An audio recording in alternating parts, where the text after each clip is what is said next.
Welcome to Counterculture Wise, a Stormcat production, with your hosts Melanie Hope and James Monis.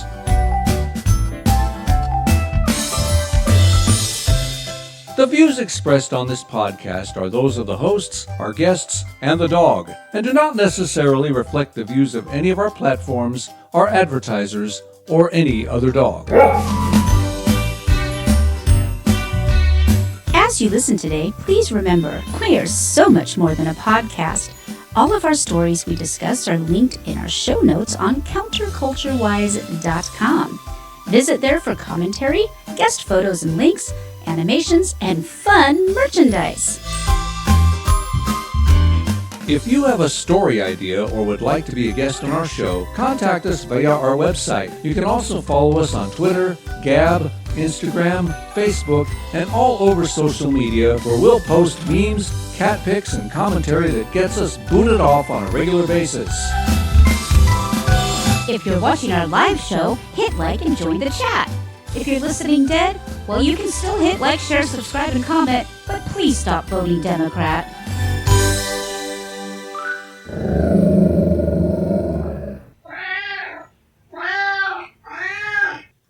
And with the meows of the Mackie Meow, we have another Counterculture Wise on Sunday. We do. We are not coming at you live, but we are still coming at you in spirit.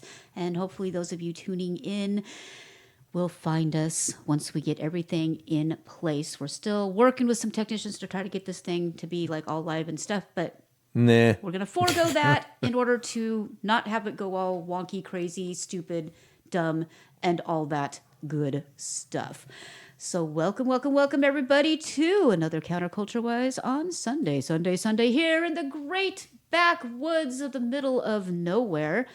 I am your hostess with the mostest, Ms. Melanie Hope, and here with me in studio is not only my dog, who you will hear moan and groan in the background. That's not us, that's her. Not this time. Not this time. But my co-host happens to be my husband, my best friend, and my sweet baboo, Mr. James Monis. Hi, everybody. Hey. Hey. I just got us some concert tickets. You did? I did. It was only 45 cents a piece. It was a 50-cent featuring Nickelback.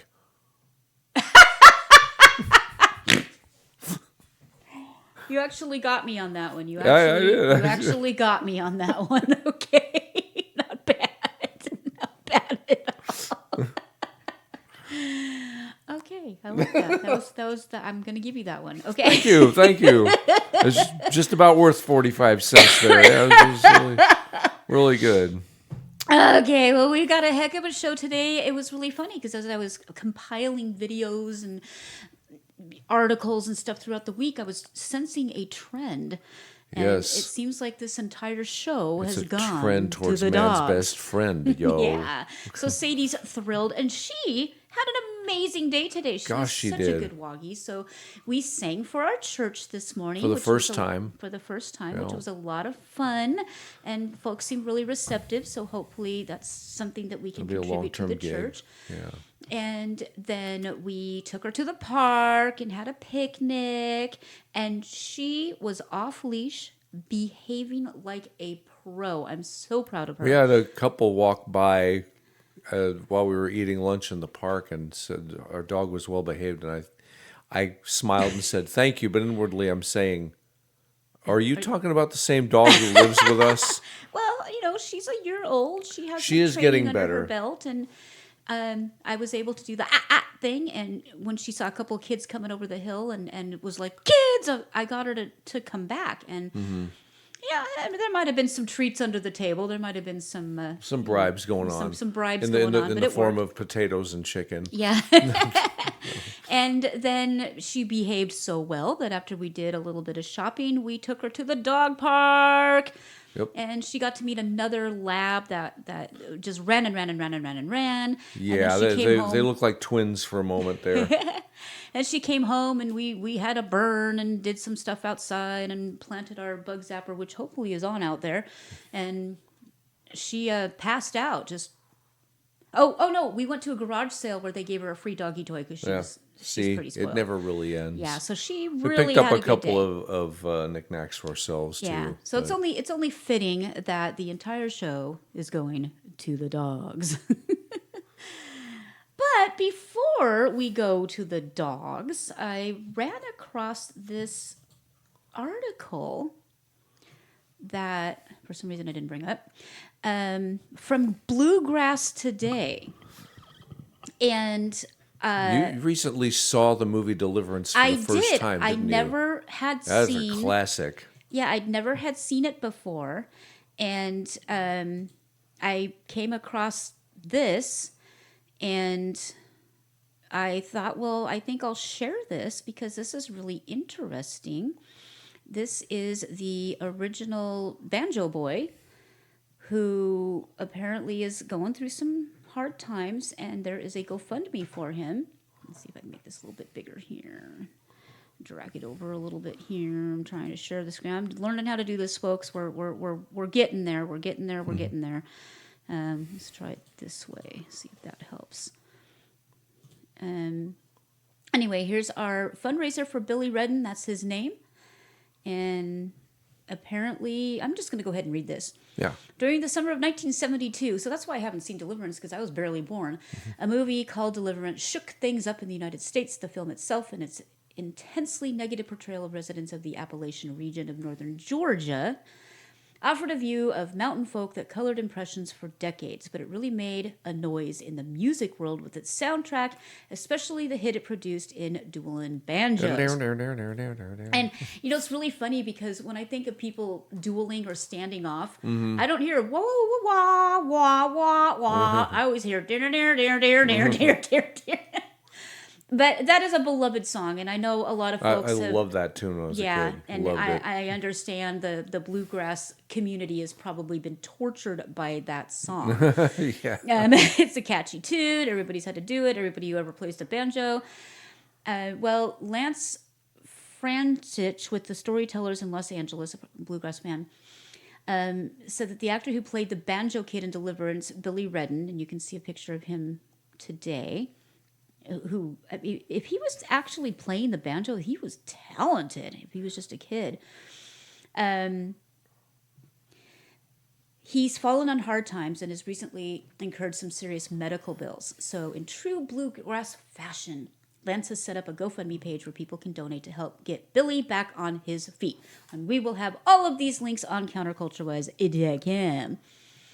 The fact that Redden was not in any way mentally challenged, he was simply hired by the director because he had the backwoods look they were after. He was convincing, though. I thought he was just an idiot savant who Did you played really? banjo. Yeah, I Well, really he- was fooled. He was a good actor then. Yeah, They coached him and used makeup techniques to make him appear to be a witless boy in the film. He was 15 years old at the time. Lance did some digging before trying to raise money and discovered that Redden continued to work as an actor after Deliverance, but primarily supported himself doing odd jobs near his home in Georgia. He wasn't well compensated for his role in the movie and had survived of late working at Walmart. He is now 68 years old. He obviously can't take on the menial construction type jobs he once worked. Says our friend Lance. I met him over the phone, actually. I was doing my due diligence, making sure I was actually connecting with him. So I called a few places in his hometown, including the editor of the local newspaper who helped me get in touch with Billy's, it says manage, but I think they mean manager, who happened to be picking Billy up from the hospital. I should have read the word manager. That's me. In my youth, I held an unpleasant opinion of that banjo kid from the movie, as every banjo player seemed to be compared to the character he played. But the success of that film and the huge popularity of the Dueling Banjos was a bit shot in the arm for bluegrass music, even with the hillbilly connotations. I'm not going to play Dueling Banjos for obvious reasons, because this will go up on ScrewTubes and they will immediately take us down, but you know what it sounds like. The GoFundMe campaign has already raised close to $1,000 in just a few days. We're hoping to get it up to $20,000, so we will have the link available for you. Let's get the latest numbers. As of today, Sunday, they have raised 10,779 out of the 20,000 goal. That Wow. So they're halfway there. They're halfway there. That is awesome. So yeah, the guy, he should have been compensated enough that he didn't have to work at Walmart. That's my personal belief, but yeah. All right. Anything you want to share with the good people before we head on into our segmented portions of the show? Just, I know I keep promising the Fourth in the Fire podcast is coming. I'm working on a website. You have a logo now, so that's Yeah, exciting. Melanie designed a killer logo for this. Well, you came up with the idea. I came up with the idea. We worked on it together. It was a joint effort. It really we was. smoked a couple of joints and made the No, effort. we I'm did kidding. not. I'm No, kidding. I'm we kidding. didn't. I'm kidding. Don't come after us, Texas Rangers. Please don't. But yeah, it's stacking up to be great. I'm going to go on my Facebook page and ask my friends what they would like me to talk about, because I have several ideas.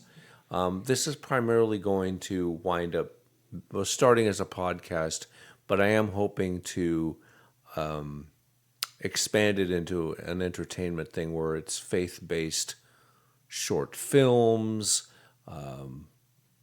radio sketches, whatever. Just want to see what people think. I mean, I'm going to have commentary as well, although nothing like what we do here. It's not going to be political, because Jesus is a savior for Democrats and Republicans, and Boy, do they need Jesus, let me tell you. yeah, they all need Jesus. They need him.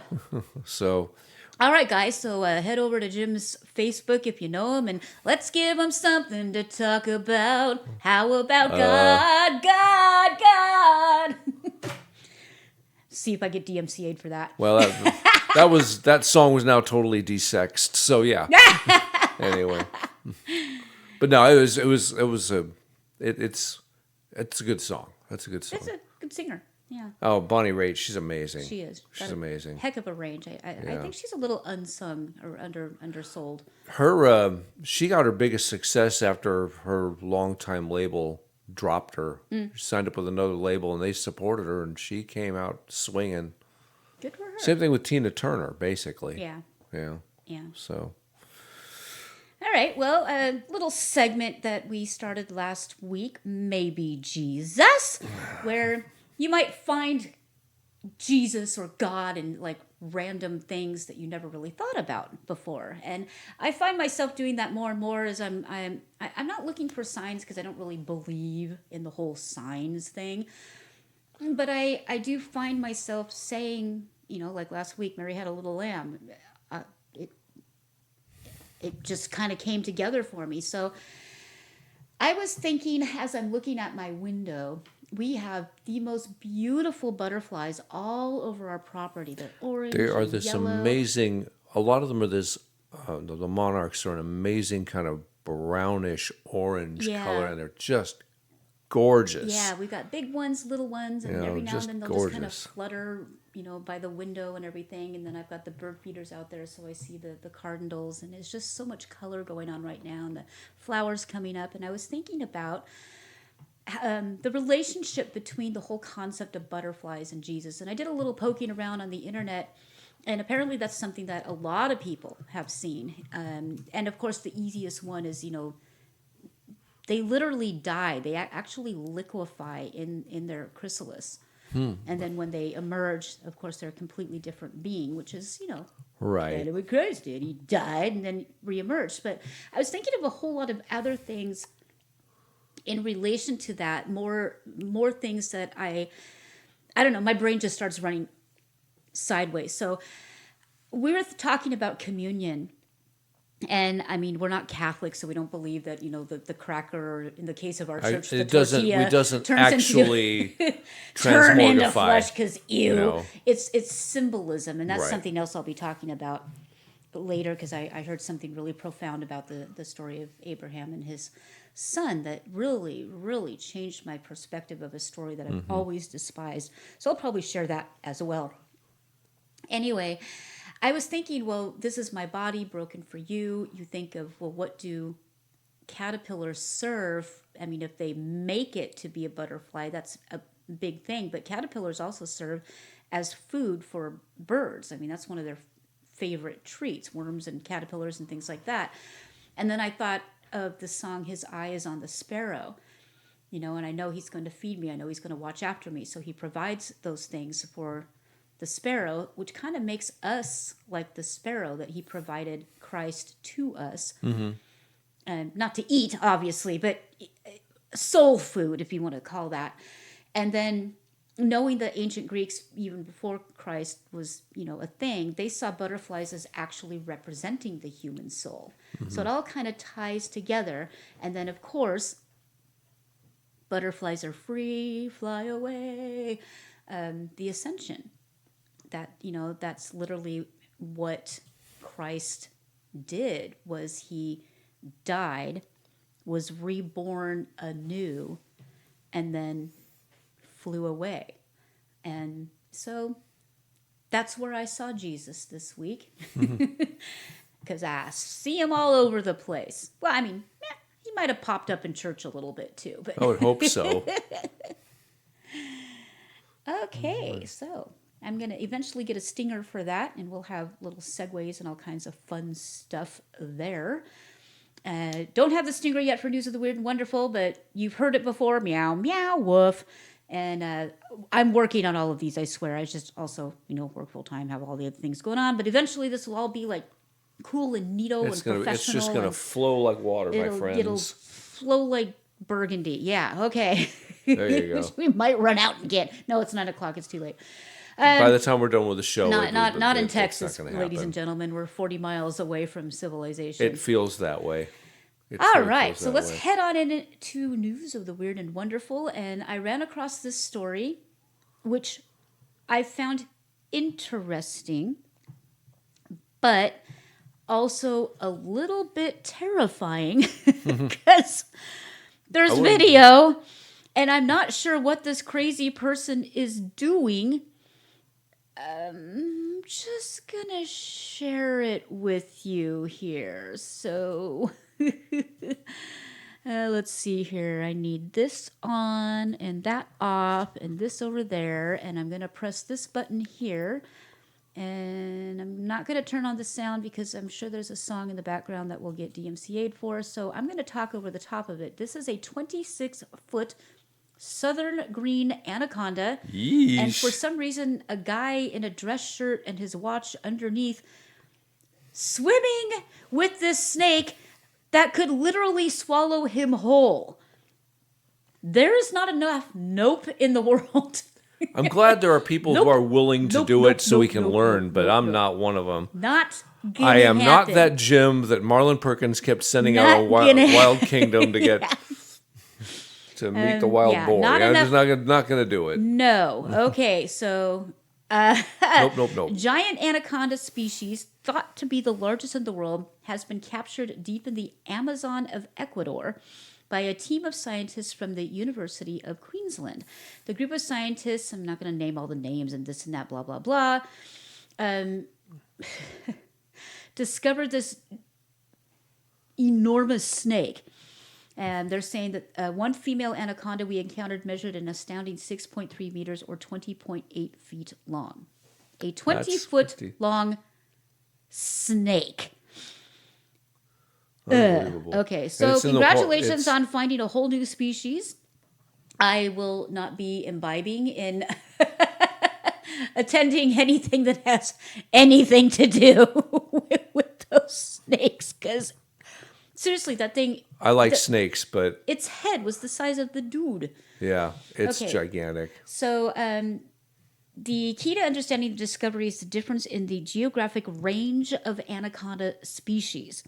The Amazon has two separate basins. The larger basin in the south, Brazil, Bolivia, Peru, and parts of French Guyana, is home to the green anaconda, from which the northern green anaconda comes. The smaller basin, and that's Colombia, Ecuador, Guyana, Suriname, Trinidad, Venezuela, and parts of French Guyana, is home to the newly discovered northern green anaconda. The two species differ genetically by 5.5%, which they say is quite significant. To put it in perspective, humans differ from chimpanzees by only 2%. Wow. And they have lots of pictures. We'll, of course, have this article up on our website. Apparently, yep, there he is eating a full-sized deer. Blech. I'll let you go discover that one on Go your do that own. all by yourself. Yeah. Okay. There are anecdotal reports from the Honduran people of other anacondas in the area measuring up to 24, almost 25 feet, weighing about 500 kilograms or 1,102 pounds. Hard pass. Fry said, the guy who's talking said that Chief Bahiu's son, Marcelo Tepenya Bahiu, has scars from a snake about that size. They were clearly from a massive snake. They say that one wasn't even the biggest one they've seen. So it's clear that the snakes in the Horani. Thank people. you. Islands are indeed the biggest of all anacondas. So congratulations on the ginormous snakes that I will not be getting anywhere near. Speaking of ginormous and bringing dogs into the picture here, this is a fantastic find. 2 years ago, Damien Boschetto decided to take his dog for a walk. He and Muffin, a border collie mix, headed over to a forest in Montpellier, a few miles from his home in Creusy in southern France. While Muffin sniffed and explored the trail, Boschetto kept an eye out for fossils, a favorite pastime for him after studying paleontology in college. Soon he spotted something poking out from an eroded cliff. It was a bone, and a big one. It turned out to be the pelvic bone of a titanosaur. Titanosaur? Yeah, as you can figure by with a name like that, it's not going to be a big teeny. A classification of long-necked dinosaurs that were among the largest creatures ever to set foot on this planet. There were more than 30 varieties of titanosaurs, with the largest measuring up to 70 tons. That's 70 tons. That's bigger than that snake. And being almost, and 85 feet long. Yikes. Boschetto's discovery was initially kept secret to protect the archaeological site, but the amateur paleontologist is finally talking about what he and Muffin found in 2022. This is not my first attempt, Boschetto, 25, said in an email to Washington Post. I have already discovered many dinosaur bones, but it is, of course, always an excitement to discover new bones. Titanosaur fossils are not common in Europe, so this find was special. All the more so because Boschetto found a lot more than one bone. What he eventually uncovered was a titanosaur skeleton that was 70% complete, with most of the bones still connected. So I have a That's picture up on the astounding. screen of what they think a titanosaur looked like. It's mostly neck. Mm-hmm. And the article I found says the sheer scale is extraordinary. Meet the titanosaur that dwarfs Dippy the Diplodocus. So apparently it's the biggest one we've seen yet. This is a rare and exceptional discovery in France and Europe, said Bitchute, who worked with a local archaeological team to unearth the rest of the fossil. He added, on the day we saw that it was almost completely connected dinosaur, the excitement was at its highest. Oh, there's the puppers. Yes, there's the puppers. For the next 2 years, Bitchute and members of the archaeological and paleontological... Too many syllables. E-I-E-I-O. The Archaeological and Paleontological Cultural Association, ACAP, bleh, at the Creusy Museum, worked in secret on the dig. They were always accompanied by Muffin, who lent her efforts to the project. Go Muffin. My dog didn't particularly help us to excavate, but often stood guard over the land of the fossils, Bitchute said. It's a very important job. It's important. The skeleton was buried in a sediment layer of hard-packed sandstone, requiring a slow and deliberate process to extract it. According to Boschetto, is missing the skull and a femur, which the team hopes to locate in future excavations. Well, the skull's pretty important. Yeah. Numerous species and subspecies of Titanosaur, a plant-eating dinosaur, lived during the Cretaceous period, which lasted from 145 million to 66 million years ago. They had large bodies and had very long necks that enabled them to reach the leaves of tall trees. For a titanosaur, this skeleton was on the smaller side. Boschetto estimates the one he uncovered was about 30 feet in length. The sediment level where it was found indicates it lived about 70 million years ago during the late Cretaceous era. He said the team continues to study the fossil in hopes of determining its age and the kind of titanosaur it was. Once work is completed, the skeleton will be displayed at the Cruising Museum, the small local museum where Bitchute has volunteered for the last few years.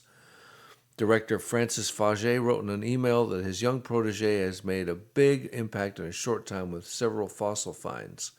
Since Damien Bitchute joined the museum in the ACAP, he has contributed a lot to the paleontology of our collections, which is important for the future, he said in a translated statement. These discoveries are interesting from a scientific point of view because they contribute to the understanding of the species and ecosystems of the Lake Cretaceous of France and Europe.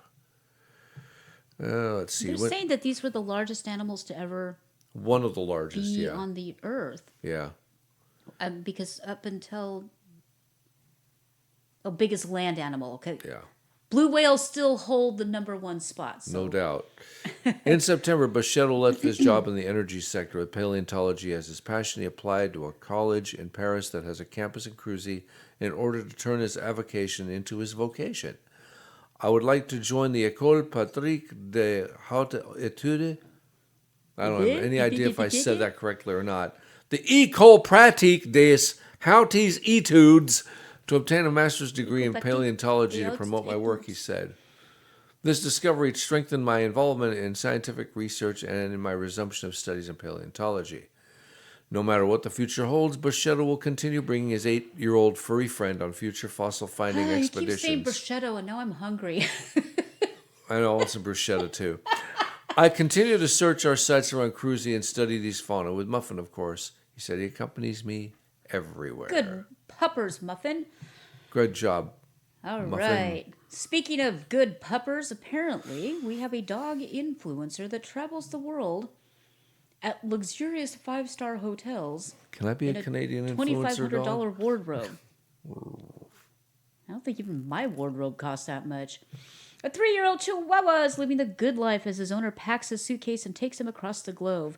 Bo, who lives in Toronto with his owner Zai Tran, has been to Paris, France, Mexico, and Alberta in the last 2 years, staying in 5-star hotels along the way.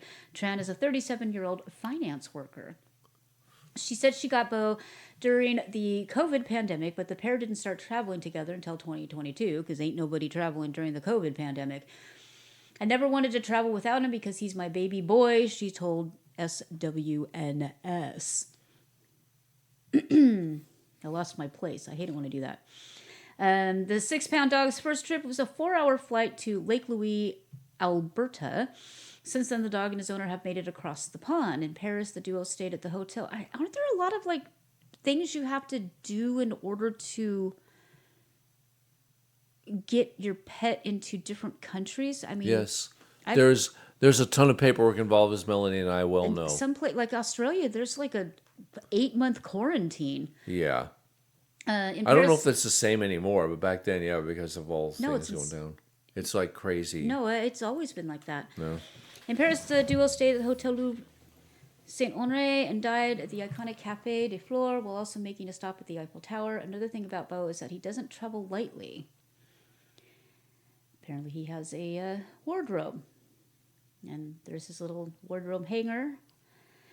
Transit Bo has a 75-piece wardrobe worth about $2,500, including such items as a Chanel silk scarf, sparkly jackets, and turtleneck sweaters. That's so dumb. Since he was a puppy, I've liked to match his clothes to my neutral aesthetic with trench coats and denim, but Bo is partial to Hawaiian shirt when on a holiday. Really? You honestly think the dog's picking his clothes? Okay. She also noted that there are additional costs involved when bringing a pet on a trip, but she says it's more than worth it. Well, he's little enough. I mean... Yeah. Compact At little home, pooch. Bo eats like a king as well, with nutritious raw food diet, including homemade bone broth to promote joint health. Well, at least she didn't try to make him a vegan. Getting Bo was the best decision, and he's like my perfect match, Tran told Fox News Digital 3 years I ago. love these Tran started photos. an Instagram account for Bo, sharing his sassy personality and trend-setting outfits. Yeah, I think these are turtleneck. bad. I love these. They're really good photos. They are. Yeah, dog's adorable with these outfits. He's pretty good at posing. Yeah. Since then, oh look, he's got a little bitty suitcase. How cute is that? Look at his little suitcase. I like the picture of her in the matching suit that the dog is wearing. Yeah, The little stripies. Yeah. That's just adorable. Since then, Bo has gained over 166,000 followers, even includes outfits links to his profile. Tran said Bo loves the camera and she loves his connection with his thousands of followers. As for the future, Tran told Fox News Digital that she and Bo plan to visit Beverly Hills for a real-life Beverly Hills Chihuahua moment. We'd like to go back to Europe and visit Italy, and we will go back to Mexico because we loved it so much. Okay, that little suitcase is adorable. Mm-hmm. All right. Well, I just found an additional story for our why we can't have nice things. Okay, but we're not there yet. I know. Let me get to more where wonderful let me than get to where we weird. are now, shall we? All right.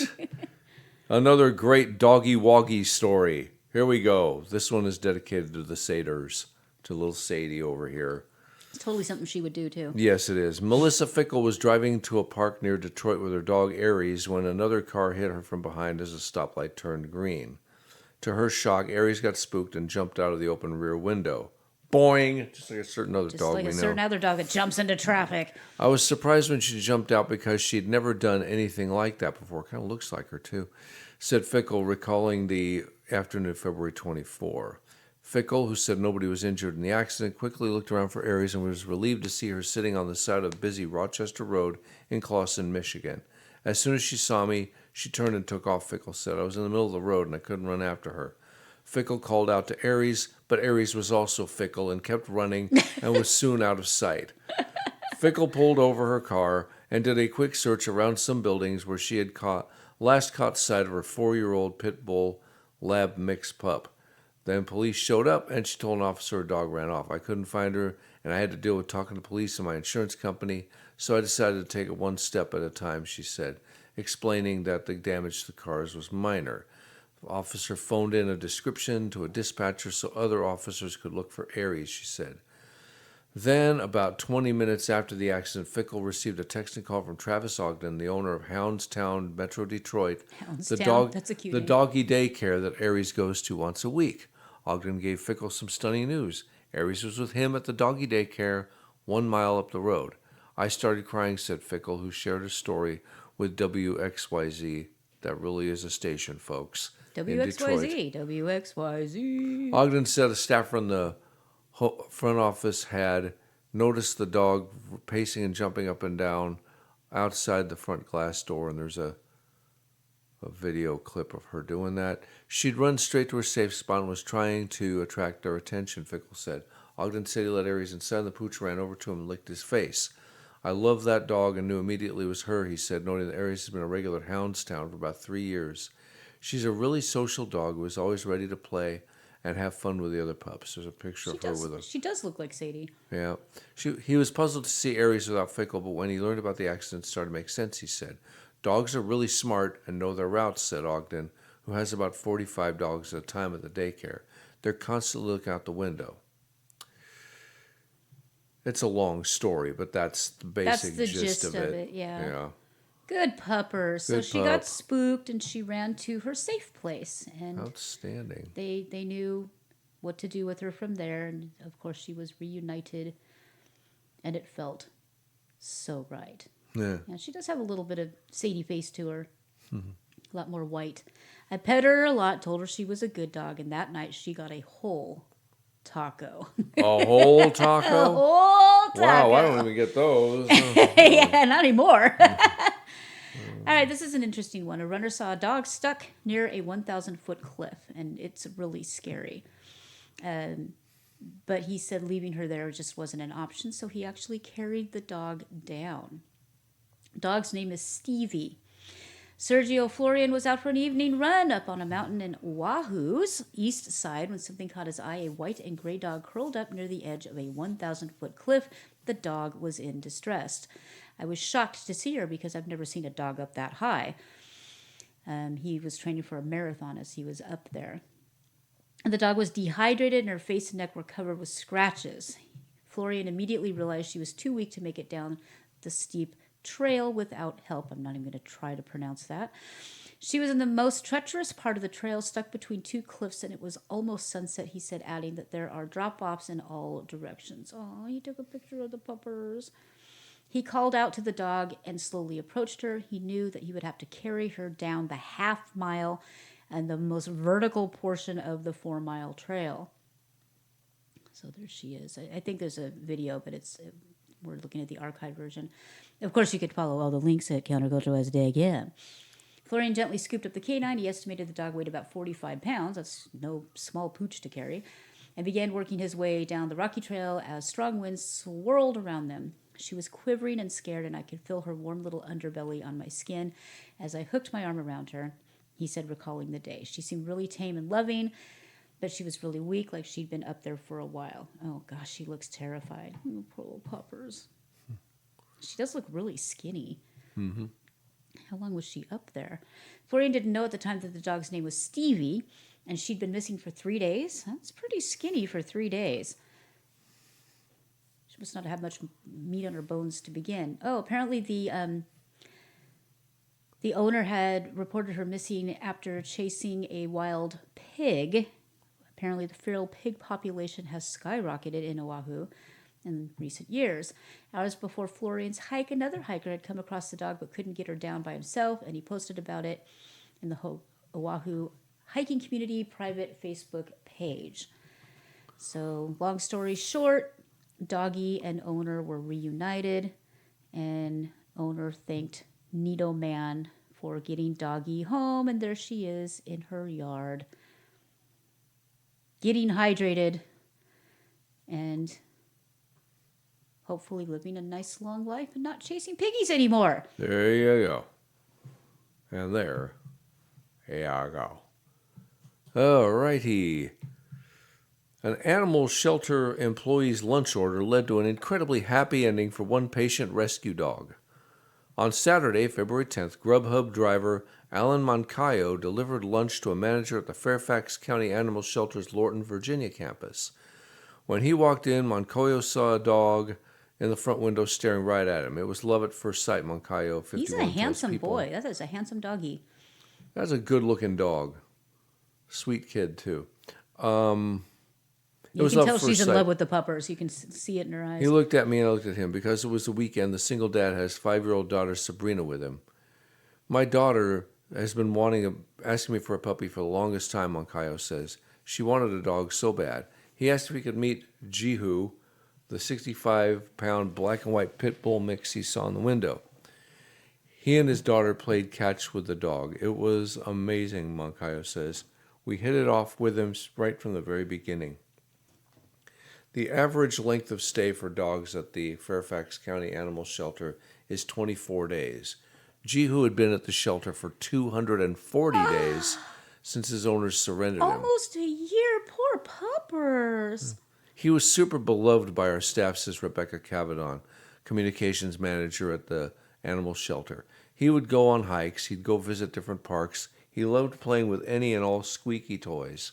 He even spent the day at our front desk greeting visitors, and that was the best day ever because he was so wonderful with everyone who walked in. He would jump up on the counter and wag his tail. He was just perfect. Celebrating Super Bowl weekend, the shelter happened to be having an adoption bowl event for large dogs, waiving all adoption fees for pups over 45 pounds.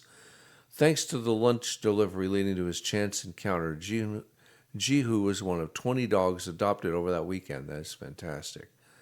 His adoption is just so special. Bringing people and pets together is really the core of our mission. There's so much love and joy in adopting a pet, Cavadon says. To see a pet that was so loved by our entire community thriving with his new family means everything to us. Nice. Moncayo was thrilled that the shelter not only waived the adoption fee, but also sent him home with a brand new dog crate, leash, toys, and food. He's so gentle and loving, Moncayo says of his new pet. He fits so perfectly in our family. We love him so much. It's such a blessing to our hearts. Yay! Yay for Jihu. Aw, look at him. He looks like a very confident dog. I bet you he's very protective of that little girl. I'll bet he is. All right, our final story in Weird and Wonderful. I am not a fan of Jon Stewart, but I actually witnessed this live on Twitter, and I have to say it's pretty cool. So he loved his dog Dipper, and even though I don't watch The Daily Show, like I said, I saw this kind of unfold on Twitter. He's not on the Daily Show anymore, is he? No, he is. Yeah, he's He's back back? once a week. Okay, well. So it's not so daily. It should be the weekly. But yeah, they got desperate because the show was like failing so Yeah. bad. But yeah, he's back on there. So Jon Stewart's tearful farewell to his dog Dipper on The Daily Show quickly had the New York City animal shelter the pup came from inundated with donations. A week later, the money is still rolling in. We are just shy of $50,000. Wow, very nice. Animal very Haven's nice. executive director said 4 days after the show aired, "This is a big deal and it's unexpected," she said of the donations. 3 days later, the cash pot had expanded by another 10 grand. We're at 60,000 now and they're still dripping in. This is in memory of Dipper, so the donations will be used for the dogs, notably vet care, training, food, and treats, which is awesome because there's so many dogs that have been abandoned because of the stupid damn pandemic. Okay. The No-Kill Shelter, which is in Manhattan, has an operating budget of about $3 million and houses about 100 dogs or cats at a time. I'm not going to play the video for obvious reasons, but the link will be on our website.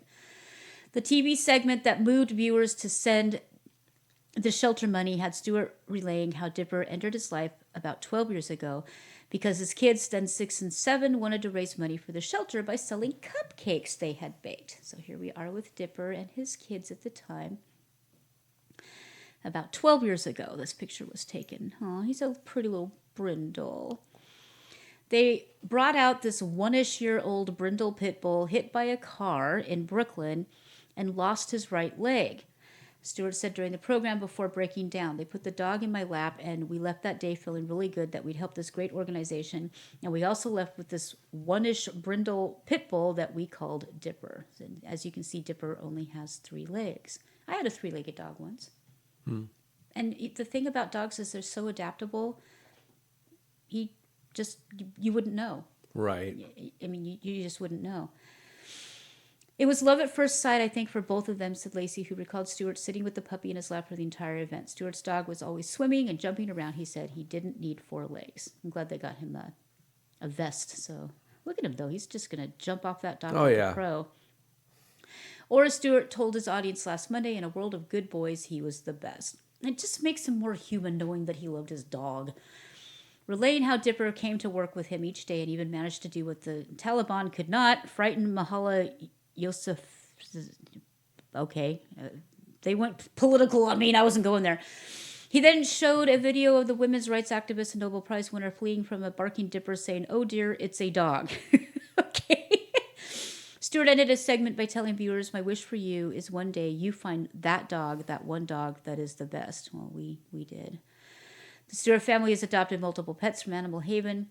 Lacey said, imploring others to consider adopting animals. Dogs are in particular need right now, she noted, echoing other shelters have reported being overwhelmed by abandoned dogs because of jackholes that adopted animals during the pandemic and then just dumped them off, which I think is vile.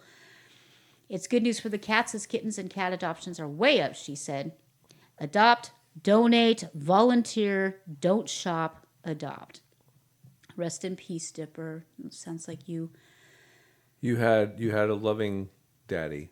All right. Yeah. Okay, this one I do have.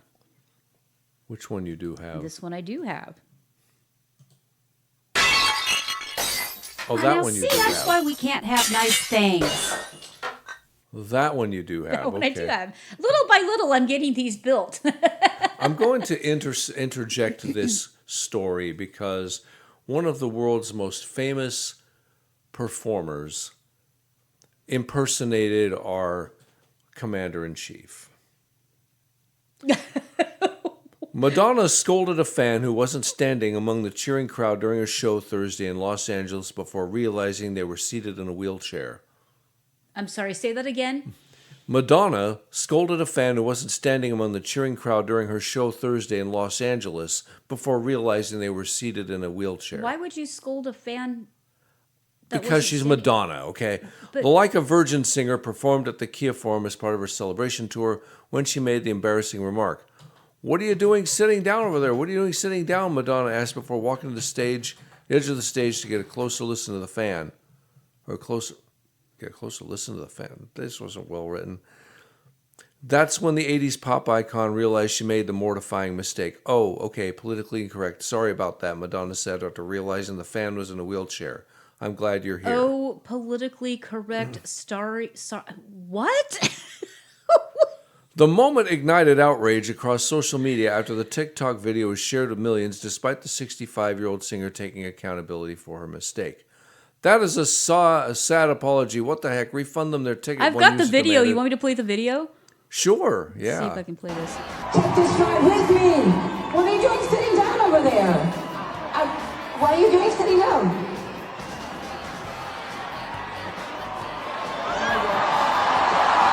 Oh, okay. Politically incorrect. Sorry about that.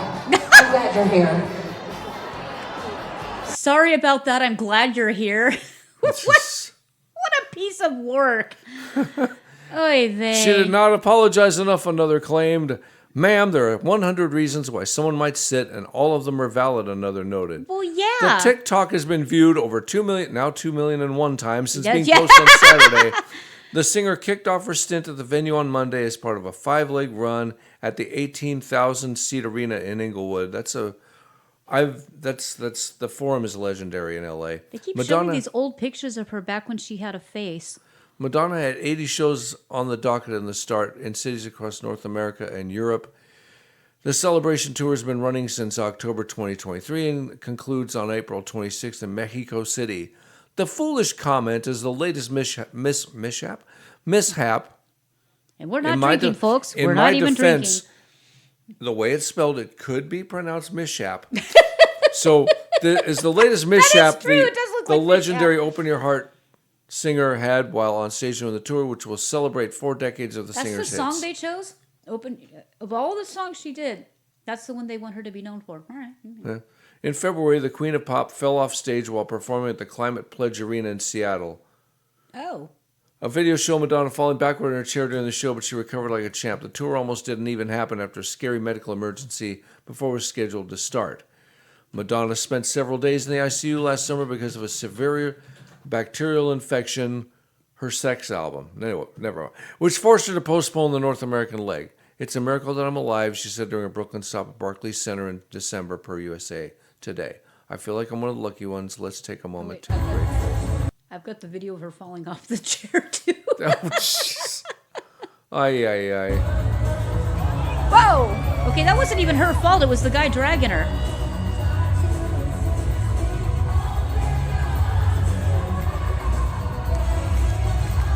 What's really funny is every single one of these videos, as she's like falling or talking to other people or doing whatever, she keeps on magically singing in the background.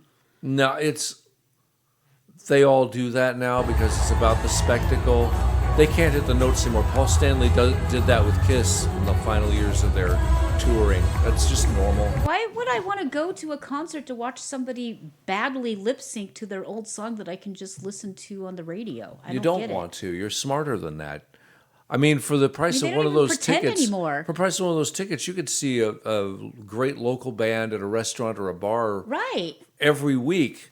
Get T-shirts and have dinner and still, do that every weekend and still I don't get save it. money. I seriously don't get it. It's like, obviously she's not singing, so you're not at a concert. You're at a performance. Just, I think you should read the next one.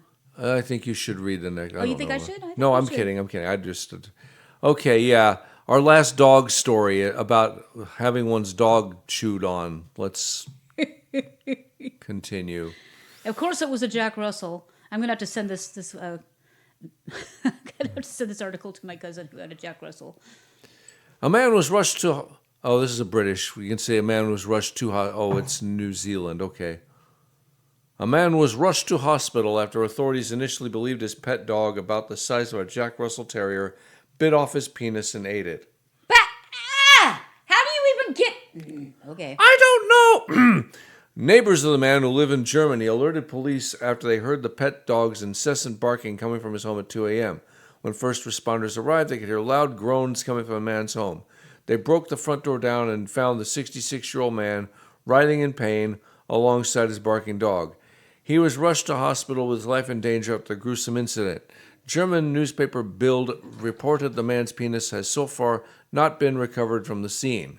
Ew! Lemanis from the Bochum police told the German tabloid, "The man has been put into an artificial coma by the doctors. I hope so. We hope we can interview him soon." He will never One stop hypothesis, screaming. of course, is that the dog, which is about the size of a Jack Russell Terrier, bit off the penis and ate it. The wound could also be a bite wound.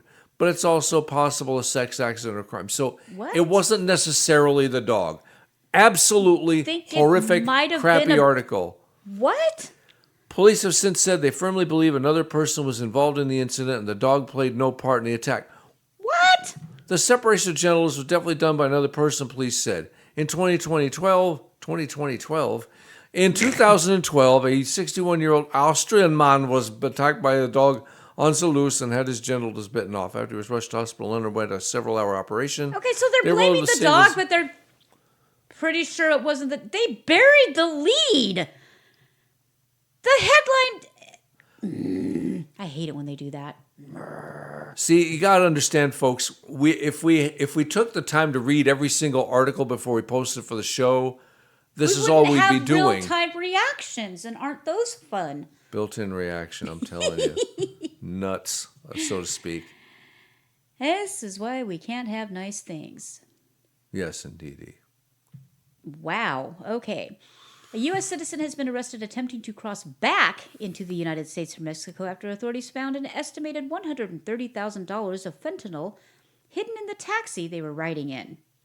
The incident occurred at approximately 6:30 p.m. on Wednesday when a rideshare taxi driver who was carrying 4 passengers attempted to cross into the United States. Really? Taxis just go back and forth over the border? Oh, yeah. That's a thing? Okay. Yeah. And entered the inspection area of the U.S. Border Patrol immigration checkpoint on Highway 86 in Southern California, according to a statement released by the U.S. Customs and Border Protection. Oh, golly, so we can stop this guy, but we can't stop, murderers? I think it's wrong for Americans to take away migrants' jobs. Continue. It was a But joke. it's okay for migrants to take away Americans. It was a joke. It was a joke, people. The agent in the... Badoom chink. The agent in the primary inspection area referred to the vehicle for further investigation. K9 unit, good Oh, boy, doggies. there you So go. this is another doggy The article. doggy story. We didn't even know. Hooray. Authorities began to search the speaker and the backpack, which resulted in the discovery of several wrapped packages consistent with wrapping commonly used to transport illegal narcotics. A sample was taken from the packages and subsequently tested positive for the presence of fentanyl. Ooh. Moron. The total weight of the fentanyl weighed in just under 10 pounds with an estimated street value of $130,000. That's why he did it. That's Yeah. quick money. Quick money. The U.S. citizen was arrested and turned over to the Drug Enforcement Administration along with the narcotics found hidden in the backpack. So the cops are and going to have a speaker. fun weekend. They're going to party down. No. Yes, The they are. seizure is part of Operation Apollo, according to CBP, Customs and Border Patrol, which is a joint regional operation comprised of federal, state, and local agencies working to combat the threat from fentanyl and other illicit synthetic narcotics. Just not murderers and terrorists and other fentanyl dealers, but yeah. One of ours, boys. One of ours. This one cracks me so much up. So it cracks me so much This cracks me so up. The Michigan State Police must pay listen carefully to this. The Michigan State Police must pay $475,000 under a judgment issued in a federal lawsuit alleging troopers violated the constitutional rights of 6 Michiganders with disabilities at an event on the state capitol lawn in 2015. Mm-hmm. The event, free and open to the public, was a 25th anniversary celebration of the Americans with Disabilities Act. Let me say this again. Troopers violated the constitutional rights of 6 Michiganders with disabilities during a celebration of the ADA. Do I have to say it a third time? I'd like a little bit of backstory if we could, please.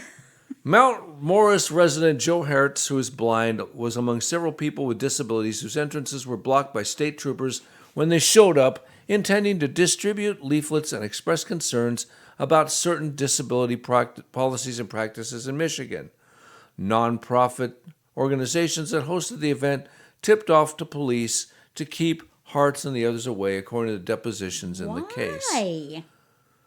They didn't want pamphlets being handed out, I guess. But Hertz, in his 60s and using a why? white cane, was arrested and charged with resisting obstructing a police, a 2-year felony. But authorities dropped the charge in 2016, minutes before the trial was set to begin. Now, in the 7-year-old civil lawsuit brought by Hertz and other Still defendants, going on? the Michigan State Police made an infrequently used offer of judgment on the eve of trial. The plaintiffs agreed, and U.S. District Judge Baked Alaska? Baked Alaska issued the judgment Wednesday in federal court in Michigan's Western District. The judgment does not specify counts or findings, but sets out the financial settlements and said the state waived a government immunity defense for this specific case. It's a complete victory for our clients, said Julie Porter, a Chicago partner in the law firm that acted for the plaintiffs. My view is that it covers all the claims in the complaint. But despite the judgment handed down the case, MSP spokeswoman Shannon Banner said Friday the agency admits no liability. 350 grand's worth. In entering into this resolution, the Michigan State Police made no admission of liability or constitutional violations in this manner, Banner said. The MSP and the state of Michigan assert this resolution was entered into for the sole and exclusive purpose of resolving a dispute between the parties in a way to avoid the cost and productivity loss of further litigation. In monetary settlements that don't involve judgments, a defendant's denial of liability is typically made part of the court record. An offer of judgment does not require an acceptance of liability, but in this case, no denial of liability is made part of the court record in connection with the judgment. This is really confusing me. I don't Yeah, it's understand too much all the lawyers legalese, but the point is, I'm just trying to figure out. It doesn't say why they didn't want them passing out leaflets or whatever. I'm totally confused. I mean, you would think that would be a perfect venue if Michigan is coming up short on how they treat certain disabilities. Yeah. Then people should be informed of it. Yeah. Now, there's always more than one side to this, but that's just, I just love the fact that they were arrested for talking about disability at a disability act, you know. Apparently they just, what are these things for? Just for people to pat them, look at us, we're such a great state. We adopted the 80, who cares? The actions speak louder than the words. Pally Wally. Yeah. Doodle all the day. See if I care. All right. Hey, folks, coming up on Wednesday, we didn't want to compete with all of the State of the Union nonsense, but we did conduct an interview with Mr. Corey Nathan, who is the host of Talking Politics and Religion Without Killing Each Other. A really fun guy, very insightful. We love this guy. Very intelligent. We didn't agree on everything, but he was extremely cordial, and I learned a lot speaking to him. In fact, our 45-minute interview went into the second hour. Yeah, that happens with us sometimes. That does happen with us, and he was so nice about it. I really look forward to posting this, and I hope you enjoy the interview as much as we enjoyed speaking to Corey. Of course, we're going to have him back on the show as soon as we can, but do stay tuned for that interview. That will be up on our Counterculture-wise YouTube, Bitchute, Rumble, and of course our locals channel, as well as our website, counterculturewise.com. So do tune in for our interview with Mr. Corey Nathan. Now this guy looks interesting. A man has been jailed after deliberately ramming cars at speeds of 130 miles per hour while high on drugs. Is his name Biden? Gavin Bathurst, Shaw Binning. How the hell many names do you need, dude? He's British. Still. Lord Buffington von Frankenhuber Smith Gonzalez. was on a cocktail of cocaine, cannabis, and alcohol. Well, if you're going to take the cocktail... Uppers, downers, and all-arounders. Okay, Yeah. as he drove his silver BMW 125 like an absolute lunatic on the M3. Viewing himself as the enforcer of good driving, he deliberately crashed into what he considered bad drivers during a 30-minute rampage on the busy motorway before he was arrested. He shunted the backs of 9 cars during the half-hour spree of destruction, after which he punched the air in a triumphant victory. What a moron. Oh, man. For crying out loud. Bather Shah Binning even tried to grab or damage We're going to call him the BSB from the... the BSB. B-A-S-T-A-R-D. Let's find out what it means to me. Tried to grab or damage the wing mirror of a car, according to one witness. Prosecutor Jane Terry said the motorway was closed for an hour, which I feel is quite short given the trail that Mr. BSB left behind him. One of his targets was a mother of 3 driving her Tesla toward the M3 around 5:15 p.m. when BSB hit the car up to 8 times. Mr. Terry said she felt an impact at the side rear of her car. She described seeing the silver BMW behind her, and he was repeatedly, deliberately ramming the rear of her vehicle. She pulled into the middle lane in an attempt to get away from him, but he followed her and rammed her again. The woman pulled her Tesla into the hard shoulder, and the silver BMW, quote, got away. BSB told police his rampage was a once-in-a-lifetime moment after years of bad driving and other people through tailgating, lane hogging, and driving slow. So in other words, he just snapped, okay? BSB added, I want to open up everyone else to keeping outside lane clear. This is a guy who's really ticked off that he couldn't pass, okay? Kind of get where he's coming from. There's nothing I hate more than being behind 2 trucks where one's like inching past the other one in the fast lane where they're not by law supposed to even be. But I don't think smacking into him multiple times is going to make the point I need to make. Another driver said he had never seen such dangerous substandard driving. The incident started near Junction 2, the motorway near Chesney, Surrey, and BSB, who'd been drinking beer, decided he wanted to get some cigarettes while at a friend's house.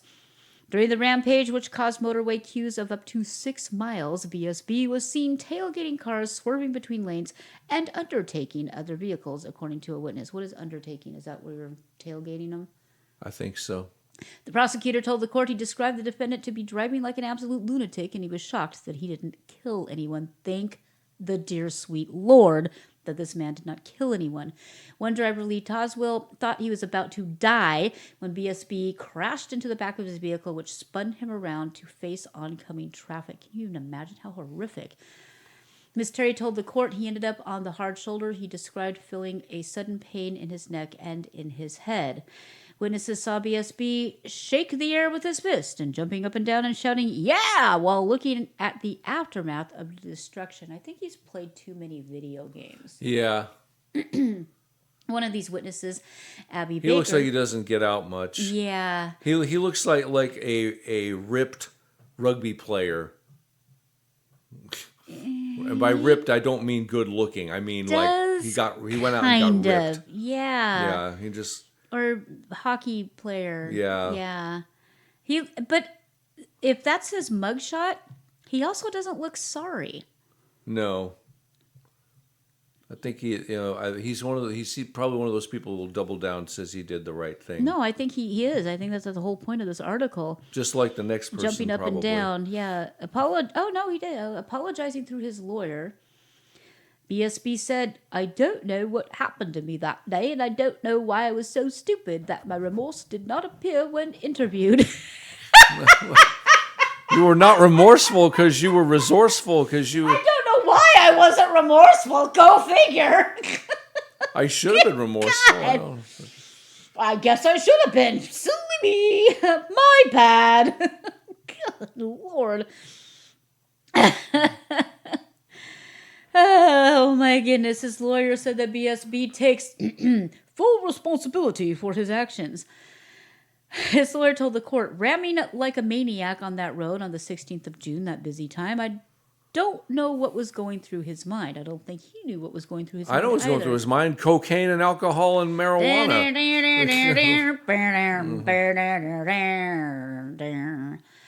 It sent shivers through my spine that if that were somebody else, what would I be doing? I asked BSB, what do you have to say about your actions? He put his head down in shame and said, sincerely, I am sorry as to what I've done. More like, I'm sorry for what I done to the other drivers that day. The lesson took from driving most erratic fashion at speeds which were on your admission in excess of 120 to 130 miles per hour. She added, it's a wonder and a mercy that no one was killed. Okay, what? He has to pay a whole 187 pounds?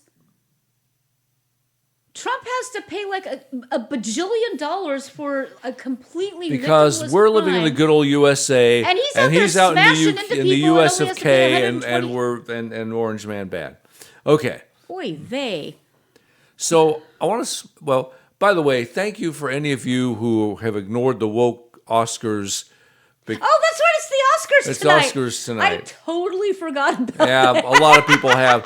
I got to tell you, they have. You knew this, I'm sure, but they have diversity, equity, and inclusion Yeah, so nobody actually requirements wins for for being good actors movies to anymore. even be considered Yeah. for. Screw them. Anyway, I couldn't even tell you a single movie that was nominated, and honestly, I've only the only seen... movie I even want to see this year is Coyote versus Acme, and they've canceled that. Oh, bugger. Well, we're going to go see a movie next week. I totally forget what it is, though. Yeah, I'm going with the church. Arthur, the King of something or other. Okay, Arthur, the king of... We What is he, just an don't go to armadillo? movies. I don't We even love know what going to Arthur movies, is. but when we do, it's older stuff like Yeah. Sing in the Rain or Casablanca or what have you. I love seeing Singing in the Rain in the theater. That was so fun. I had seen it in the theater before, but not the entire movie. My cousin who took us when I was a kid at the time wanted to leave early, which is unfortunate. Jim knows how I love old movies like that, so it's been kind of like his little thing to find theaters that are showing these things. We need to go back to the one in Belton. We will be. Yeah. There's a movie coming up I want to take you Yay! to. Date night! Woo woo! Anyway, let's go back to Texas. Now, Yeehaw. before I start, I want to say kids bullying other kids. I mean, it's a tradition. It's wrong. I mean, sometimes people can take it too far, and it's great for parents to tell their kids to stand up against bullies. I think it's an important thing to do. This woman took it too far. Uh-oh. A Texas woman has been arrested after her son's alleged bully was sent to the hospital after having consumed an intentionally mixed sports drink, according to the Bexar County Sheriff's Office. Jennifer Lynn Rossi, 45, mixed lemon, salt, and vinegar into a sports drink bottle to prevent her son's drink from being stolen at school by other students. But none of those things The are sheriff's- toxic. Just saying. Lemon, The sheriff's- salt, and vinegar. None of those things are toxic. Well, I mean, that's not something you chug, though. I mean, that's the problem. It's Well, like, so he got sick and had a headache. Wham! It's not like she put arsenic in it. I'm just saying. I think that's funny. I think it's kind of funny, too. Anyway, when the school did the thing and the victim stole his drink and was bullying him, according to the arrest affidavit. The son recounted in a written statement that his prime drink went missing during recess the day before, and the victim said he had it and kept bragging about it, authorities said. After he went home to tell Rossi about the incident, she had an idea to prank the alleged bully, and he did what he was told by his mother, according to the affidavit. The victim said the son accused him and someone tried to hit him for allegedly taking the prime drink. Rossi said that she only intended to stop her child from being bullied and that she's a nurse and knows the mixture to be non-toxic, according to the affidavit. But after the victim poured the mixed concoction in his water bottle and took a large sip of the drink, he then started feeling bad. Rossi was charged with injury to a child causing bodily injury. Come on, vinegar and salt. Give me a break. I'm sorry, that's over the top. Anywho. Okay, let's look at the old, really? What? What? CNN refuses to air ad blaming Joe Welcome to the Biden's new border abnormal. policies for Laken Riley's murder. Hey, guess who has the ad ready to go? Let's hear it. Let's do this. Laken Riley should have been able to go on a run in broad daylight without being murdered by an illegal immigrant. But Joe Biden promised not to deport illegal immigrants. Should that person be deported? That person should not be the focus of deportation. Biden vowed not to detain illegal immigrants who crossed the border. No one would be put in jail while waiting for their hearing. So when Jose Ibarra crossed into America illegally, he was not deported. He was not put in jail. Biden also supported sanctuary cities. Should undocumented immigrants arrested by local police be turned over to immigration officials? No. So when Jose Ibarra was arrested in New York City for endangering a child, he was freed a second time. Ibarra went to Georgia, where he beat Laken Riley to death. How many more killers has Biden set free? Building America's Future is responsible for the content of this advertising. I bet you we've lost count how many he set free. Ooh, that was a tough one. Yeah, it was hard to listen So, to. Knowing what the ad is, which we'll probably get DMCA'd for, but I don't care. Well, actually, can you for an ad? Because you're basically doing them a favor, right? Running an ad for free? I don't know. I guess we'll find out. CNN refused to air an ad that blames President Joe Biden's policies. Surprise, surprise. I mean, they are basically run by the CIA. The six-figure ad buy was run across the U.S. and importantly critical swing states during Thursday's evening State of the Union address, which Chuck will talk about here very shortly. Executives with Building America's Future said CNN refused to air the ad. CNN and Joe Biden are in lockstep once again. Well, CNN and MSNBC are the ones that spread the whole Russia hoax and all of the garbage, and they're still doing it. Mm-hmm. It's shameful that CNN is censoring the truth and trying to protect President Biden by refusing to air this ad. The American people understand that Biden's open borders agenda is responsible for the death of Laken Riley. Oh, I'm sorry. Let me pronounce it the way our cabbage in chief pronounces it. Lincoln. Moron. He's literally holding the button in his hand with her name on it. Still couldn't say it. Building America's Future won't be deterred when it comes to the important work of informing the public on how we are less safe under Joe Biden's America. The ad links Biden. Well, you saw the ad, so I don't really need to say much more about that. But I think this might actually be a good place for Chuck to chime in. Now, I've got the thumbnail. I haven't officially animated this yet, but it will be up on our Holy Crap, This Is Actually Happening YouTube page within the next day or a few hours.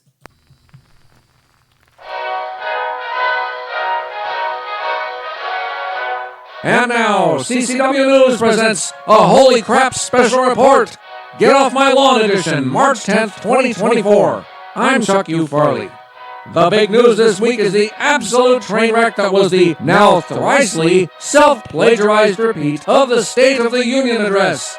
The child trafficker-in-chief was so hopped up on a cocktail of Adderall and lies that he sounded and looked even more demented than usual. Thanks to fields of protesters, he was late to his own so too, but you won't hear about that. A massive cyber attack took out multiple government websites during the event, but you won't hear about that. Grieving Gold Star father Steve Nikui, whose Marine son was killed due to Biden's disgraceful handling of Afghanistan, was arrested and removed. But you won't hear about that. What you will hear, ad nauseum, is that Democrats declared his speech a total victory, given he almost strung together 3 coherent words in a row and didn't croak in the middle of it. They called him fiery, but kept dropping the word dumpster. On top of his fabricated statistics on crime and the economy that are easily debunked by simply living in the country, Biden openly threatened the Supreme Court for doing its job, repeated both the Russian collusion and insurrection hoaxes as part of his campaign stumping, and then mangled Laken Riley's name after being heckled into talking about her and his open arms invitation to her murderer. He, of course, blamed Republicans for not sending enough money to Ukraine to prevent her death. The next day, he went on to apologize to the vicious monster for calling him an illegal immigrant instead of undocumented. Lord knows we've got to show terrorists more respect than their victims. This has been a Holy Crap Special Report. I'm Chuck U. Farley. Good night, and may God help you, may God help me, and may God help the United States of America.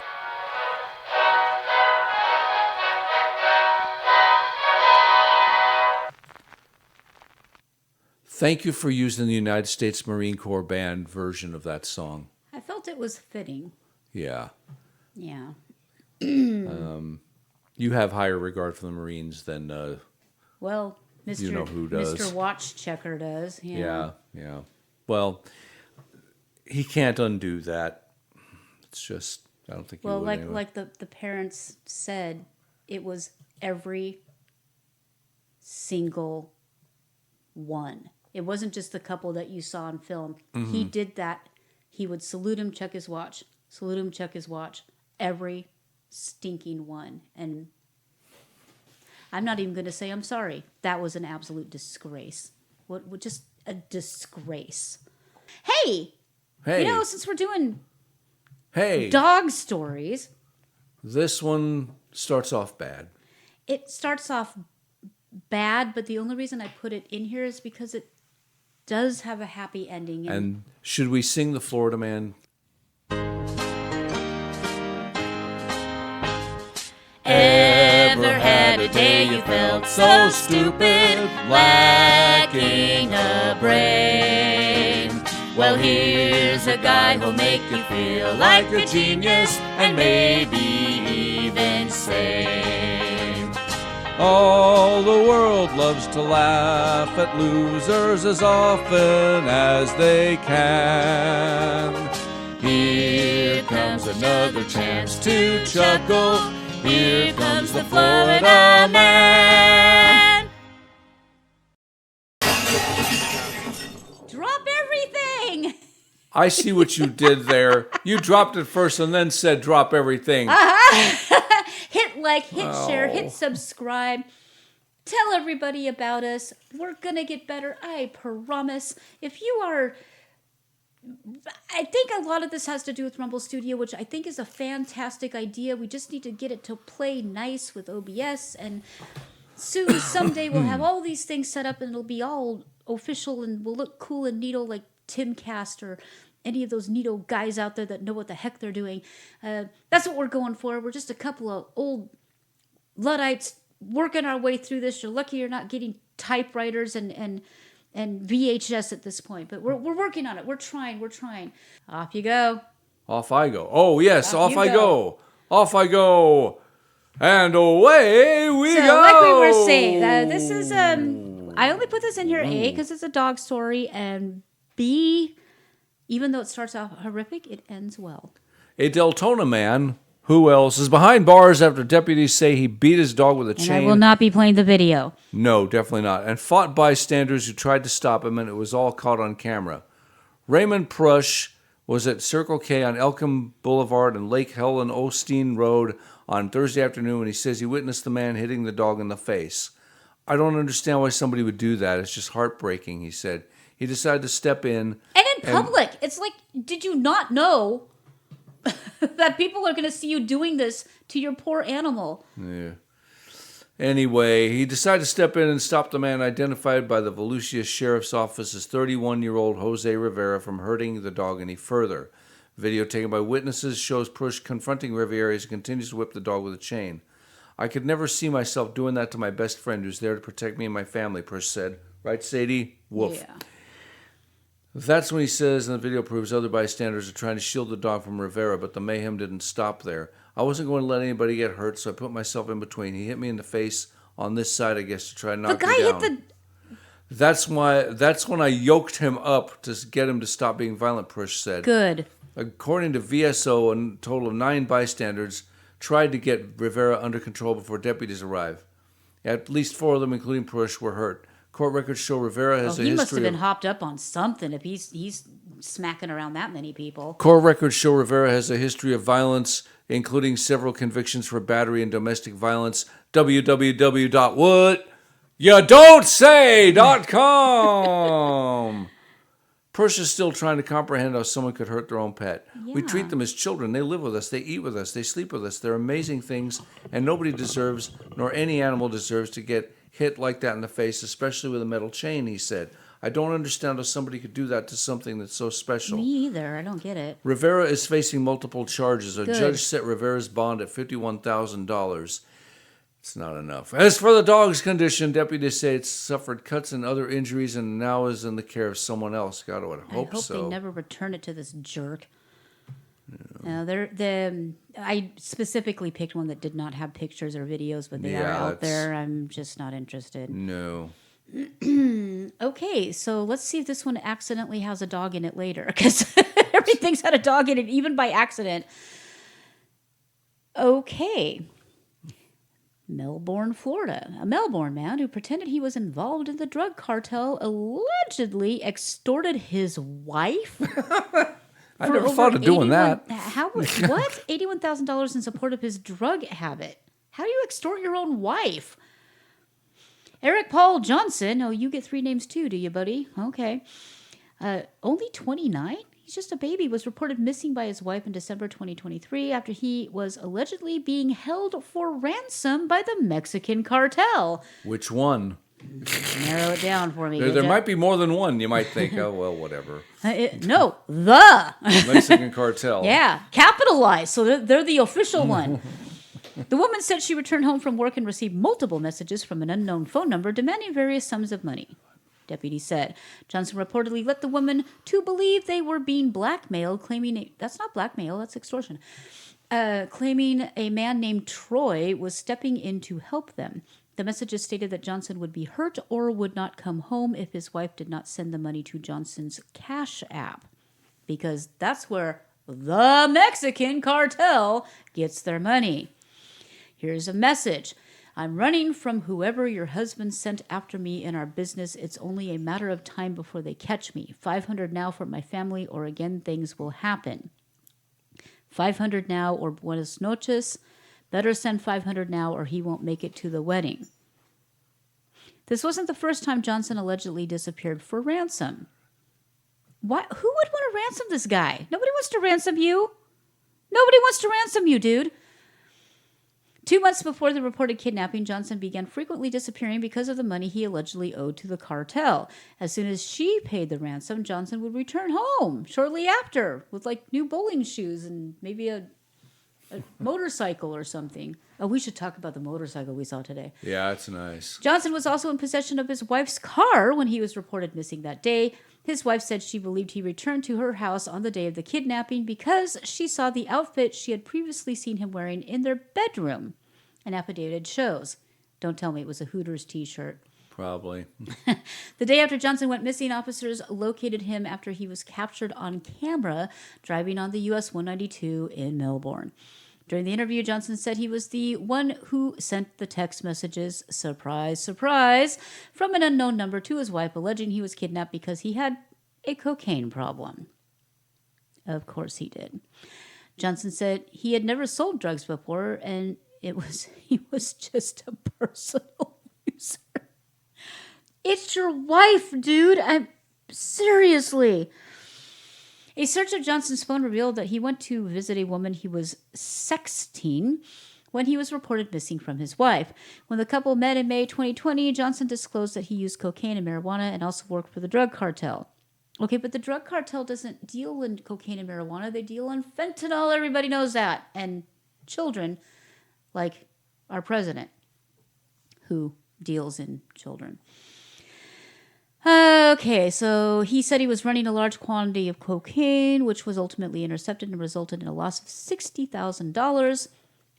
She is a complete moron and helped him pay off the alleged debt. She's a sucker. He's a a Florida sucker. man, but she's a Florida bimbo. No, she's a sucker. Yeah, the couple has been married for 11 months, Nah. but has been dating since May 2020, about 2 years before the couple. She married him anyway? Knowing that if I had told, let me ask you something. If I had told you that I bought and sold drugs, or if you found out that I did that, You wouldn't have married me. You Even would have told if me you goodbye. called me and said, "Can you loan me 500?" I'd be like, "I'm out. I'm There's out. that too. You're on your own, big boy. Okay, I'm not into this." Yeah. I would expect the same from you. 11 months. They've only been married. Whoa. About 2 years before the couple married, Johnson allegedly stole $9,000 from her. It says from his wife, but they weren't married at the time, using her ATM and debit card around Melbourne. Between May 2020 and December 2023, he's in Melbourne. He needs to go over to Christian Care Ministries and go to their chapel. She sent him $71,000 over cash. Lady, I'll take you on and I won't do drugs. Marry me. So before we continue, let's talk about this motorcycle we saw today. We went garage sailing after taking the dog to the park and running a few other errands, and there was this gorgeous, Melanie and I, when we first moved to Las Vegas, we actually went to Harley Davidson dealerships, and I fell in love with a gray and black motorcycle virtually identical to what we saw today. And this one was custom made. It was custom made. Beautiful, never Had 120 ridden. miles Yeah. or something on it. It was crazy. Not even that much. Yeah. Not even that much. And so tell the story. Well, this gentleman had ordered this beautiful machine and then died before they could finish the motorcycle, and Never he saw it. never had a chance to ride it. Never got to ride it. And I swear, if I had $18,000 just sitting there doing nothing, they would have been doing something today, because one of us would have. One of us would have. And I think it ridden would that probably have been Melanie. Yeah, rather than me. it would have so But been. yeah, I learned quickly. It was beautiful. But yeah, it was a lovely work of art. Yeah, and what a tragedy that. Yeah, it's Because that's something that you dream build on for years and years and years. Mm-hmm. They didn't say how he died, but wow. we didn't ask. Yeah, these are the people that forced us to take a free dog toy. Well, Sadie appreciated it. Yeah. And they're wonderful people. They're really sweet. That's one thing I really enjoyed about living here is I haven't met an unkind person. Okay, one time at Buc-ee's when they kicked me out for not wearing shoes, but other than that, everybody I've met has been super sweet, down to earth. People say God bless. Oh yeah, Everybody says have a nice day, have a good one. They will carry your groceries out to your car. They will help you when they see you I struggling. was a little bit rattled the first few times the grocery bag person said, "Can I take your groceries to your car?" I was like, "Wait, what?" Wait, what? Okay. That's allowed? Yeah, I'm Yeah. okay. That's fine. And Yeah. people will band together and help you when you need it. And Which we have been kind enough to experience Yeah, a few we times, being on the receiving and the giving end. yeah. So yeah, it's And it's pretty just- wonderful. It is lovely living here. It's a beautiful state. If you want to live in a place where, you can live in a major city, or you can live where we live, out in the middle of no dang where. And Yeah. right now it's absolutely dead silent out here. You can see the stars. It's beautiful. We here at Counterculture Wise always like to end on a high note. So we end on a story that we call the Wonderfuller. We start with news of the weird and wonderful. Sometimes it's really weird. Sometimes it's really wonderful. This one's interesting. Yeah, this one's very interesting. This one's interesting. Usually it's a tearjerker. This one's not, for a change. Okay. All right. So But- we are going to do a non-tearjerker, but still a fun story. Yeah, this is really fun. Okay. A man was stunned recently to discover his doppelganger seated next to him on an airline flight. They do really look alike. They look like twins. Not only do they look alike, they found out they had the same names, What? hobbies, and even a mutual friend. What? Mark Garland arrived at the check-in desk at Heathrow Airport for a flight to Bangkok, Thailand, when staff informed him that he had already checked in. After 40 minutes, staff finally figured out that there were two Mark Garlands on the flight. So not just the first name, but the first Yeah, the and full last. name. Yeah, the first and last name. Yeah. Oh. I said, "Look, I'm Mark Garland, showing my passport." And he started laughing and opened his passport. Oh, wait a minute. I got ahead of myself. After 40 minutes, staff finally figured out that there were 2 Mark Garlands on the flight. I said, "Look, I'm Mark Garland," showing him my passport. And he started laughing and opened his passport and showed me his name. What are the odds? But having identical names was just the beginning. When they came face to face, they realized they looked remarkably similar, both wearing black and donning shaved heads like yours truly. Mm-hmm. I go to the desk and there's a bloke who looks just like me. Then the 58-year-old arrived at his seat to find the other Mark Garland seated right next to him. Oh my goodness, right next to each other. What are The the bus seriously? dri- What are the odds? The bus driver from Trowbridge, Wiltshire, spent 11 hours chatting with his new pal, a 62. You see, they're even close in age. 62-year-old builder lives just 34 miles away from Mark in Bristol. So close that sometimes Mark gets on the other Mark's bus route. Oh my goodness. Both of the men have 4 kids but are currently single, and they even have a friend in common. A colleague of the younger Mark drinks with Mark the elder at his local pub. Perhaps most bizarre, both men absolutely love Thailand, having visited more than a dozen times each. We were so shocked by how strange it was, to the younger man. We both kept laughing and smiling about it. It made me happy. The other man agreed. It was crazy. I've never known I love anything how they keep like saying it. younger man. What are they, 4 years apart? Yeah. I was thinking, what is going on? I thought someone was winding me up. Their personalities matched up well, too. After getting through the line for boarding, they both burst out laughing when they see they were seated next to each I other. would too. He's like me. I've got a character, and I love winding people up. We're the same. The pair were both going on 3 to 4 week vacations to Thailand on March 2nd when they discovered the lucky coincidence on the EVA Air flight. I just found it astonishing they lived so near, right up the road. I told him I'd been to Thailand 13 times, and he told me he'd been there 83 times. It's crazy. What are the odds on that? By the end of the flight, the 2 Mark Garlands were solid friends, and the bus driver even had a little nap on his new friend's shoulder. They vowed to stay in contact and are due to meet up for a beer in Thailand. I've made a friend for life. That's funny. Okay, I've got to click on this link, though. Kevin Bacon helped save Kevin's bacon. Mer? This Okay. actually happened. Actor Kevin Bacon found himself back in the news after a footloose runaway pig bearing his name was caught in an elaborate ruse. Always a good sport, Kevin Bacon, he really is a good sport. He's hilarious. Yeah. The human saw his name in the limelight, but after realizing it was not about him, decided to use his social media followers to help out and roll around in the mud a little. He alerted his fan base that people in Pennsylvania should be on the lookout for the missing hog and aware of the attempts of its owner, Chelsea Rumbaugh, to recapture him. Chelsea lives in Cumberland Township and brought the pig home on October 13th. Following 2 brief breakouts, Kevin Bacon, the pig, ran away after burrowing under the fence of his holding pen, thus began a 2-week saunter around the rural area. Chelsea set up a Facebook page called Bring Kevin Bacon Home, which kept up a running thread of locations and news about the pig to help coordinate rescue efforts. She said neighbors and friends to share the page, which eventually landed in the feed of a certain Mr. Kevin Bacon, the human. The famous actor-musician then shared the Facebook page on his Threads feed, captioning it with Bring Kevin Bacon Home. Over the course of his adventure, Pig Kevin had grown accustomed to eating food from humans, which eventually led to his downfall in the form of a sticky bun laced with a harmless Benadryl, which for animals knocks him right on out. Chelsea's rambling pig came home and eventually walked freely into his pen, which she had since reinforced with concrete to stop any further tumbling. It's got pictures of the sightings of Kevin Bacon the pig. The story of Kevin Bacon and Kevin Bacon went viral, and she realized that she could use the fame to advance her goal of turning her farm into an emotional support center. Cool.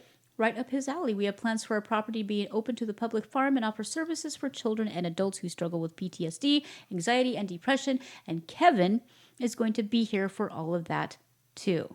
I wish she would have said if it was Kevin the pig or Kevin the human, but maybe both. We'll see. That is hilarious. What a fun way to end the day. I think that story definitely definitely deserves the ending treatment. Outstanding.